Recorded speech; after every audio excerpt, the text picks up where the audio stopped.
राजा दुष्यंत बहुत ही बड़े योद्धा थे। उन्हें अपने राज्य में अक्सर रेस करवाने का बहुत शौक था। उनके पास कई तरह के जानवर थे।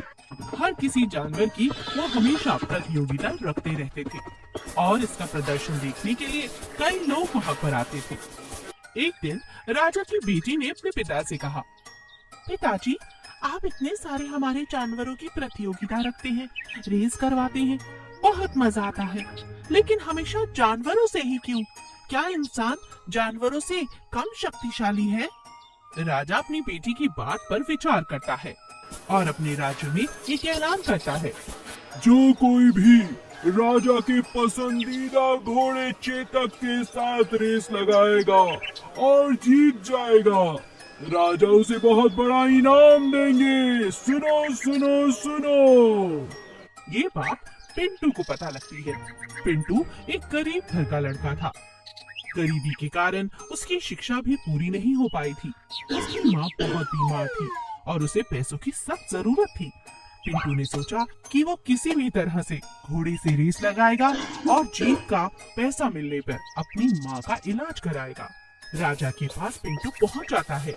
राजा पिंटू की बात सुनता है और उसकी घोड़े के साथ रेस लगवाता है।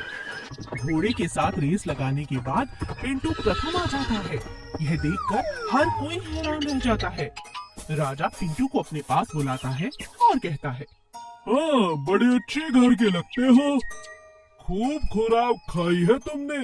लगता है तुम्हारी माँ दिन रात तुम्हें बादाम, पिस्ता और दूध खाने को देती है, तभी इतने ताकतवर हो कि तुमने घोड़े को ही हरा दिया।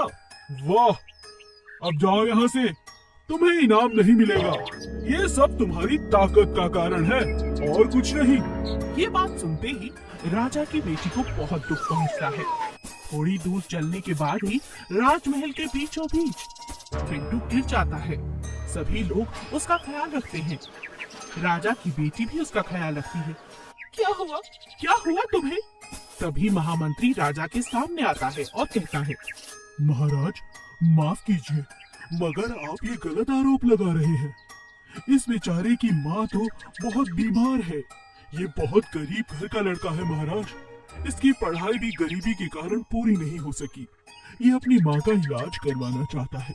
इसके पास और कोई चारा नहीं था, इसीलिए इसने ये प्रतियोगिता में हिस्सा लिया। महाराज, इसके साथ ऐसा व्यवहार ना करें। राजा को अपनी गलती का एहसास होता है। राजा पिंटू की पूरी मदद करता है, उसकी माँ का इलाज करवाता है, यहाँ तक कि वो अपनी बेटी की शादी भी उससे कर देता है, क्योंकि उसे समझ पे आ जाता है कि वो लड़का अपनी माँ से इतना प्यार करता है कि घोड़े से ज्यादा तेज भाग निकला वो उसकी बेटी का कितना ख्याल रखे।